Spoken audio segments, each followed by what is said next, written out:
so venture funds, right, have limited partner investors who are investors in the fund. And your typical venture fund it was institutional investors, high net worth individuals, family offices, right, who put in millions and millions of dollars.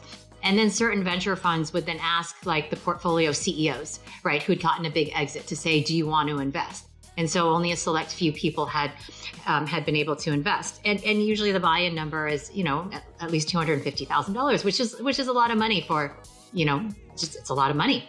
And so what I started with was not the CEOs, actually, although we have a number of CEOs who are in it. What I joke is, we have a number of CEOs and founders. What I joke, but I'm only sort of joking, which is if you're a founder or you can be part of Operator Collective, and you can be an operator if you're a founder who can scale. So operators are sort of a heightened level of, are you someone who knows how to build and scale? And I joke because I do love all of our founders and CEOs in our portfolio. They're hyper talented, have a very hard job. Anyway, so what I started with was actually not the CEOs, even though like I said, we have a number of phenomenal CEOs like Eric and others. But I started with the people who are really building and growing and scaling these really the most admired companies in the world. So the COOs or the people who are on the ground floor in building up Salesforce and Stripe and New Relic and Cloudflare, et cetera. And then we actually ended up with some CEOs along the way too. But really we started with the people who are on the ground actually building this stuff and running this stuff on a daily basis and have felt the pain because those are the people who really weren't participating. Right, the CEOs had a lot of those opportunities, and so that's what we started with. And I know you are now encouraging other folks. One of the reasons why I reached out to you was you were publicly saying, look, I have a lot of people asking for my advice about how to break into this industry, and your kind of go-to advice at this point is go be an operator.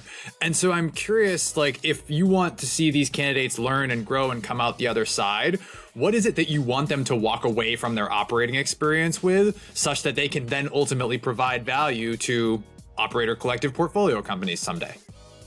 Yeah, so this is a problem because I'm hiring for our investing team, and so I was interviewing a number of associates and super smart, really, really phenomenally talented associates. But every time I ended the conversation, especially for those who had never operated before, I'm like, are you sure you really want to do venture? Like, you really should think about operating, because you can always go to venture later if you want to. But if you really want to truly understand, the founder journey and the startup journey, go to operating and think about it. And if you're interested in operating, let me know, because we'll put you somewhere in our network. And so I guess for better or worse, all of those people have come back to me to say, I thought about what you said, and I'm gonna look for a job operating. So the pitch for anyone who's listening on the podcast is now we still need to hire that associate, because everyone I've been talking to, I've been telling to go back to operating. Doesn't mean that everyone should. And I just think that you should have some operating experience. It gives you some context for whatever you do later in life.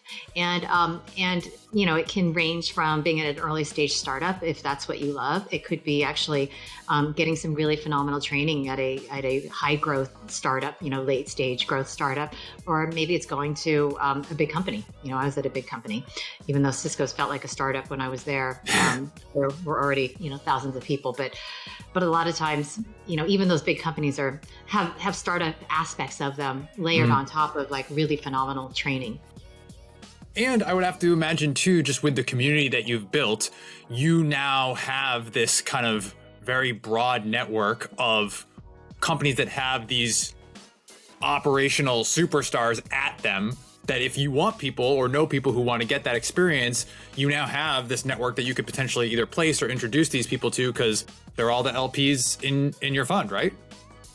Yeah, I mean, and that's what this was trying to, this was deliberate. There's a lot of things that the original idea, I didn't know, back in 2017 that, okay, I'm going to build a fund that has a bunch of operators and this is why. Yeah. That came more fluidly. But when I knew that I wanted to build this everything was deliberate about how we set this up. Like, you don't build a community like by accident. This is my fourth community. I know how to build communities at this point. And so it's very deliberate. And so what I wanted this to be was, values aligned, really talented, amazing people, professionally, but also, I think that they also see this as there's this humility too across our community. And it was meant to be the operators, the operator investors in our fund, the operator LPs, and all of their networks too. And so what and it is about saying, okay, yes, we're invested in, and we try to concentrate our efforts on our portfolio companies, of course, but it is also about, okay, we've had, probably a dozen or more people who have gotten jobs right from this. Some who are operator LPs, some are friends of operators who have come in. We've had a number of board seat placements. We've had a number of C-suite executives. Layla Seika, for instance, who is phenomenal, right? And my partner, she first started when she was at Salesforce and had known her. She was like the only woman in SaaS for a long time. I'm sure you know Layla. So she started out as an LP because she was an EVP and GM at Salesforce at the time. And after she decided to leave Salesforce after, over 10 years, I was like, hey, why don't you come hang out with us for a while? And luckily she did. And she stayed with us, full time for 2 years. And at the end of 2 years, when she was ready to go back to operating, there was a portfolio company that she had spent literally once a month, at least, with the CEO for 2 years, helping him. And Wow. And it became very natural when they were ready and she was ready to go back to operating for her to join. And now that's phenomenal because, like, you know what, if they had tried, it's Jason Baymig and Ironclad, it's a phenomenal company. And I would say if Jason had tried to recruit Layla like blind out of LinkedIn, right, to be like, hey, really, my startup's better than the next one, right? And Or you out of should join Salesforce, this. right? Yeah. And then everyone wanted Layla, right? It's like, Yeah. would she really have joined? Probably not. I know because even before she joined Operator Collective full time, she had some offers to be CEOs, right? And so by having the opportunity to work together for 2 years, you build this trust, you have a deep understanding of the company and the opportunity and the challenges. And so when the time came, it was very natural for her to decide to take the COO role there. And I'm, while of course I miss her on a daily basis and I give Jason all kinds of crap for it. But like, she is always part of Operator Collective. She's the chair of our board. I talk to her all the time. And it becomes this where we're concentrating all this phenomenal talent into these values aligned companies, where we are helping them grow and scale as part of this community. So those are things that happen kind of along the way. And sometimes people have ended up with, we have a number of people have ended up in board seats, right? Their first board seats. We've also do mentor matches, which is, hey, at the end of the day, everything falls on the CEO's shoulders. And the CEO often hasn't done all of these things that her team is doing.